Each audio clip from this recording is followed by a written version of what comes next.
Ini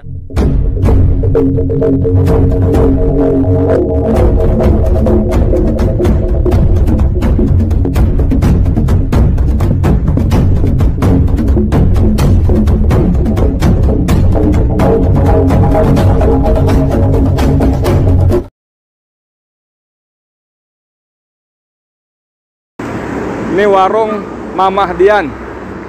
Saya mendengar informasi dari orang lain yang saksi. Dia saksi mata, ya. Saksi mata kejadiannya malam itu. Dia sedang nunggu di sini. Nah, ini toilet. Kamera toilet, ya. Toilet di sini. Dia di sini. Jadi menurut dia, orang tadi yang barusan ngobrol saya, tadi saya salat zuhur sebentar, ya. Sekarang jam 14 kurang 13.55. Tadi sholat di musola situ. Lalu saya ngobrol. Ada yang menjelaskan dia saksi mata. Nah, saksi mata, jadi ada mobil satu dipepet. Dipepet di Palang, maksud dia di Palang. Dan di situ polisi banyak banget. Bahkan kata dia sejak sore jam 6 itu sudah banyak polisi. Saya tanya berapa mobil? Mobilnya 10 mobil lebih, dan 3 diantaranya mobil resmi patroli. Dan itu memang dari sore katanya udah banyak polisi. Nah, ini kejadiannya kalau kata dia, begitu dia tunjuk jarak, saya perkirakan dari posisi dia duduk dengan kejadian sekitar 8 meter. 8 meter. Jadi kalau polisi mengatakan ada baku tembak-menembak, sekali lagi si saksi mata tadi yang tidak ingin ditampilkan nama apalagi wajahnya mengatakan cuma 2 kali, tidak ada tembak-tembakan. Dan dia mengatakan bahwa yang menembak adalah polisi. Orang yang di dalam mobil sama sekali tidak membawa senjata karena tidak melakukan tembakan balasan. Jadi langsung dipalang gitu, dari depan nembak pakai laras panjang. Saya tanya, kamu lihatnya pakai pistol apa laras panjang? Laras panjang. Benar, laras panjang. Jadi saudara, begitu ceritanya. Dan dia lihat 2 orang langsung tewas di tempat. Menurut penglihatan dia yang jaraknya sekitar kurang lebih 8 meter. Tadi saya tanya, posisimu di mana? Di situ. Dari duduk kamu dengan peristiwa yang terjadi berapa meter? 10 meter, mobil itu parkir? Oh enggak, sini lagi. Jadi mobil parkir, dia sebut jarak lebih depan lagi, jadi saya perkirakan sekitar 8 meter. 8 meter. Lalu polisi dia sebut langsung menembak ban kiri depan. Langsung nempel, dor. Ban kiri depan. Tujuannya supaya mobil tidak kabur. Nah saudara, kalau polisi menarasikan satu terjadi baku tembak, sekali lagi dari 2 dan narasumber lain yang saya hubungi tadi beberapa kali wawancara, tidak ada baku tembak. Seperti penjelasan dari Munarman, Sekretaris Umum FPI, tidak ada baku tembak. Tidak ada. 2 sumber pertama di depan tadi saya tanyakan juga cuma meninggal 2 kali tembakan. Sumber yang dekat lokasi sini, kamera, ya, dia ada di sini, kejadiannya sekitar di sini, juga cuma 2 kali tembakan. Tidak ada baku tembak. Yang kedua, dia memastikan tidak ada baku tembak karena yang di dalam mobil tidak membalas tembakan. Jadi tidak membawa senjata api. Tentang samurai segala macam, dia tidak berani memastikan bagaimana sesungguhnya ada atau tidak. Karena dia juga tidak boleh mendekat. Tapi dia menambahkan seperti keterangan sebelumnya, bahwa orang-orang sekitar sini yang datang mendekat memang diusir. Tidak boleh, menjauh. Ada teroris katanya. Bagaimana kondisi berikutnya? 2 orang ditembak. Lalu kira-kira saya ada datang ambulan. Saya tanya berapa jarak ketika terjadi tembak-menembak dengan ambulan, berapa menit? Setengah jam? Dia bilang ya kira-kira setengah jam. Mungkin ada yang telepon lalu ambulan datang. 2 mayat dibawa keluar, digotong, dibawa pergi ambulan. 4 orang lagi masih hidup, 1 terpinjang-pinjang kakinya. Tapi dia juga nggak memastikan apakah kena tembak atau tidak, tapi dikatakan terpinjang-pinjang. Itu dipindahkan dengan mobil lain, dibawa pergi entah kemana. Saudara sekalian, saya Edi Mulyadi dari lokasi kilometer 50 tol Jakarta Cikampek ingin memastikan bagaimana situasi sebenarnya. Apakah benar cerita dari versi polisi yang langsung disampaikan oleh Kapolda Metro Jaya Fadil Imran, atau versi FPI seperti disampaikan oleh Munarman dan Ketua Umum FPI Kiai Sobri Lubis. Walaupun lebih banyak Munarman yang menyampaikan. Jadi dari beberapa kejadian, beberapa keterangan saya sementara ini menyimpulkan bahwa informasi dari polisi tidak akurat. Saya tidak berani bilang bohong, tapi tidak akurat. Karena saya bicara dengan beberapa saksi, mengatakan memang tidak ada baku tembak, tidak ada tembak-menembak. Dan lagi memang, walaupun kejadiannya sudah dini hari, ini jalur ini ramai. Selalu ada saja mobil yang lewat. Dan seperti banyak kita temukan dalam grup-grup WA di media sosial, tidak ada garis polisi. Tidak ada garis polisi seperti yang diceritakan oleh narasumber saya tadi. Tidak ada garis polisi. Yang ada polisi yang mengusir orang-orang datang. Tidak ada garis polisi, tidak ada apa istilahnya olah TKP dan sebagainya, tidak ada. Tidak ada. Saudara sekalian, apa sesungguhnya terjadi? Sekarang kita baca bagaimana Komnas HAM dan berbagai lembaga-lembaga yang concern dengan hukum dan HAM, hak asasi manusia, sudah mulai bersuara. Ini diduga kuat ada abuse of power, ada penyimpangan kekuasaan, ya. Jadi ada abuse power dan sudah banyak suara-suara yang menuntut dibentuknya tim pencari fakta, tim mencari fakta yang independen, yang bebas dari intervensi kekuasaan. Kita bagaimana tunggu berikutnya, mudah-mudahan Allah semakin buka lagi. Allah buka lagi bagaimana kekuasaan sudah digunakan untuk hal-hal yang tidak pada tempatnya. Karena kalau dikuntit, harusnya yang menguntit itu tidak ketahuan, harusnya. Tapi ini kalau mereka menguntit, malah yang ada terjadi pembantaian, pembunuhan. Jadi tidak menguntit lagi. Lagi kalau orang Balang mengatakan, para ahli hukum, atas dasar apa Habib dikuntit? Kejahatan apa? Ini kan cuma dituduh melakukan pelanggaran protokol dan sudah membayar denda, ya kan? Jadi tidak ada pasal-pasal, tidak ada alasan logik yang membenarkan penguntitan terhadap Habib. Tidak boleh, tidak ada. Dan diperlakukan seperti itu. Kalau dikatakan bahwa karena diduga akan mengerahkan massa pada pemeriksaan tanggal Senin, tanggal 7. Ya, orang Habib sedang keluar Jakarta. Ini posisi kilometer 50 dari Jakarta menuju Cikampek. Ya, dari Jakarta menuju, itu artinya keluar Jakarta. Dan seperti penjelasan dari FPI, bahkan boleh ketahui itu pengajian keluarga inti di Kerawang. Ya, kita tunggu, semoga Allah bukakan lagi pintu-pintu kebohongan yang dibangun dari satu kebohongan yang lain. Sekian dari saya, Edi Mulyadi, untuk Forum News Network. Assalamualaikum warahmatullahi wabarakatuh. Ada di sini ya, Dek. Iya, ntar kamera ini dalam ini. Ini mobil 6 Laskar Syuhada FPI yang mengawal Habib Rizik. Beginilah kondisinya. Nih, ini kondisi luarnya. Tuh, pecah semua. Nggak boleh sentuh, hanya dilihat, direkam. Tuh, hancur semua. Tempat minum yang bekas lama ini sih ada tuh, mesti disimpan. Ini bekas peluru.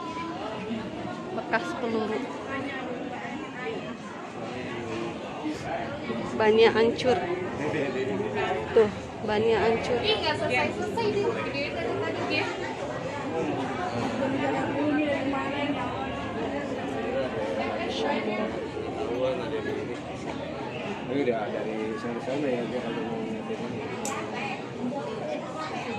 Bekas peluru.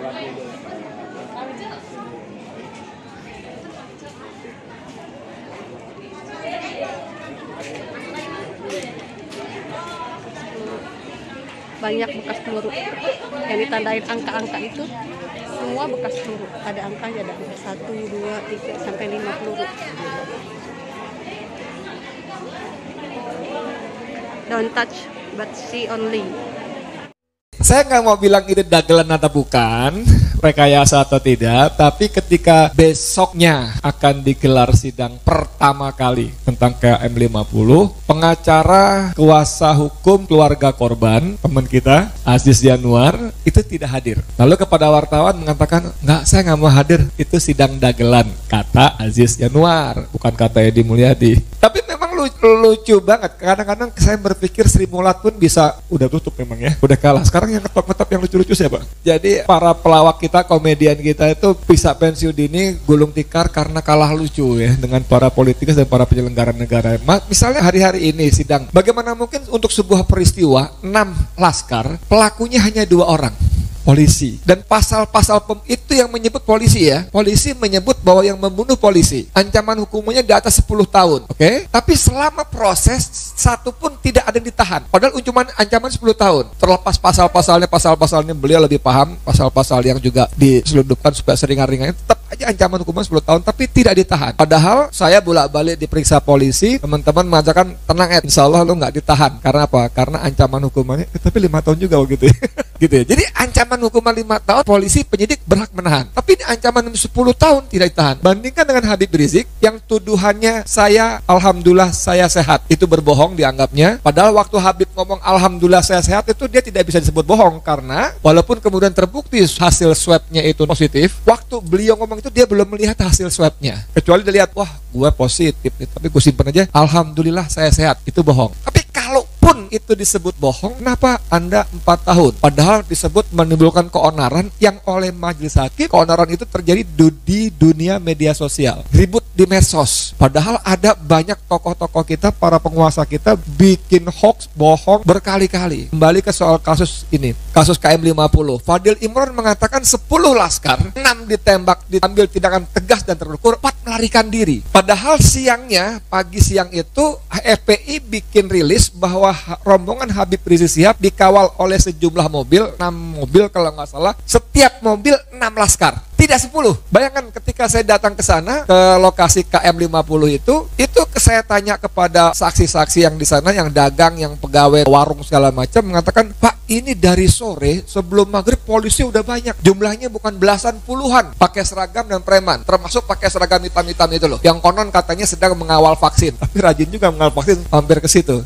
Jadi jumlahnya puluhan, bos. Jumlahnya puluhan, dan menurut majalah Tempo dalam laporannya, 2 orang berseragam belaras panjang itu mengatakan kepada saksi di sana, tunggu, nanti malam ada kejutan. Jadi sudah diskenariokan, sudah disiapkan. Dan menurut saksi yang saya tanya, mereka memang kata kilometer 50 itu memang daerah tempat favorit bagi polisi untuk melakukan penyergapan. Yang disergap katanya biasanya kalau nggak bandar narkoba, ya teroris. Nah, malam itu jam 00.30 terdengar suara mobil masuk dari arah masuknya rest area. Jadi rest area 50 itu rest area zaman dulu yang hanya satu baris gitu. Kalau sekarang kan rest area kan ke sini jauh, ada tempat makan, tempat apa segala macam, ada musik. Kalau dulu kan cuma gini aja, keluar gitu kan. Itu rest area lama zaman dulu. Jadi kata si saksi, waktu malam itu mobil masuk itu sudah berisik, lotak. Karena apa? Karena roda ban karetnya sudah hilang, ditembak sama polisi. Jadi sepanjang jalan tuh udah tinggal pelek doang. Dan itu sama seperti laporan majalah Tempo dan laporan penyelidikan Komnas HAM, laporan resminya yang kami terima. TP3 dapat dari Menko Polhukam. Nah, jumlah 10 orang itu pertanyaannya, kalau satu mobil diisi 10 orang, yang 4 naik di mana? Di atap mobil, di kap mobil, apa di kolong mobil? 4 orangnya. Karena nggak muat, 6 orang. Lalu kalaupun kalau mau dijejel-jejelin gitu, kalau 6 mati, 4 kabur lewat mana? Depan belakang itu puluhan polisi. Mohon maaf ya, Fadil Imron ingin mengatakan, woi anak buah gue bego tuh, 4 orang bisa kabur. Kan begitu artinya. Kalaupun bisa kabur, di sebelah kiri, sebelah warung, belakangnya itu semak-semak sawah. Mau kabur kemana? Sebelah kanan itu ada pembatas, ada jalan tol yang padat. Mau kabur kemana? Ini kan Fadil Imron bohong. Tapi apakah Fadil Imron ditangkap, diperiksa, dipenjara 4 tahun atau kali berapa? Kan nggak ada. Jadi kembali ke soal pengadilan tadi, ya ini pengadilan rekayasa. 2 orang pelakunya tidak ditahan. Lalu yang jadi pembelanya polisi, saksi-saksinya sebagian besar polisi. Ini kan hanya memenuhi asas formalitas saja, supaya seolah-olah memenuhi keadilan masyarakat. Ini sudah kita proses, nanti vonis, nanti kalau Ahmad Tozinuddin bunyi lagi, Ahmad lu kurang kerjaan, ini kan udah divonis. Kurang kerja, Edi lu kurang kerjaan. Jadi gitu bos. Jadi kalau ditanya ya persis seperti kata Profesor Suteki, ini SSK, suka-suka kami, suka-suka mereka. Gua mau begini, gue yang kuasa, mau apa lo? Lo ribut mulu, lama-lama gue tangkap lo. Lo bunyi berisik mulu, lama-lama gue tangkap. Gue yang kuasa, lo mau apa? Nah, kalau Pak Kiai di sini bunyi ya, walaupun tadi saya tahu beliau tadi ya, saya sudah hampir pada sampai kesimpulan, mohon maaf dengan segala hormat, nggak laku. Ayat, hadis, nilai-nilai agama yang kita sampaikan kepada mereka, mohon maaf, tanpa bermaksud mendahului takdir Allah, nggak laku. Mereka nggak peduli bos, nggak peduli. Saya dengan mata kepala saya sendiri aksi terakhir demo besar sebelum pandemi itu 18 Desember. Saya sebagai wartawan meliput di perapatan Jalan Majapahit yang depan Setnek. Itu ternyata saya juga baru tahu hari itu bahwa saya kira gas air mata itu bisa dilontarkan bukan hanya lewat senjata, tapi ada alatnya kayak peluncurnya, sekaligus banyak gitu loh. Ada, dan itu yang nganter mobil peluncurnya ke depan dekat demonstran, di belakang itu motor-motor trail, 2 orang, satu pegang motor, satu lagi pegang satu dus isinya gas air mata untuk diantar ke sana. Lalu saya dengan mata kemarin, jarak saya hanya dari sini mungkin ke situ 5 meter, 8 meter. Itu komandan lapangan mengatakan dengan mulutnya, hajar, bantai, basmi mereka, bantai, bunuh mereka. Itu begitu, bos. Saya waktu itu saya lupa juga. Ya Allah, kalau gua ambil gambarnya enak juga nih. Nggak sempat, saya terkesima. Oh, dari bawah sudah ada instruksi seperti itu. Jadi kalau kita lihat di grup-grup WA, video-video waktu omnibus berapa, Bawaslu digepukin segala macam, itu ya doktrinnya begitu. Walaupun beliau akan mengatakan nggak bisa cuma perintah komandan, saya kan cuma merintah, tapi memang faktanya seperti itu. Gitu. Terima kasih. Assalamualaikum warahmatullahi wabarakatuh. Saya mendukung pernyataan Kapolri di depan Komisi 3 DPR RI. Kalau ada novum baru, kami akan buka kembali kasus KM50. Nah sekarang novum barunya sangat banyak, Pak.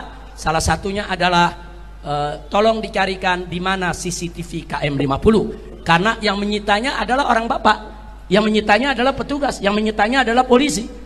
Udah gitu di dalam sidang Sambo, jaksa menyebutkan bahwa orang yang menyita CCTV kasus Sambo adalah orang yang sama yang menyita CCTV di KM50. Nah, kami minta kepada Bapak Kapolri, pernyataan keterangan dari jaksa penuntut umum Sambo itu dijadikan sebagai masukan, sebagai modal.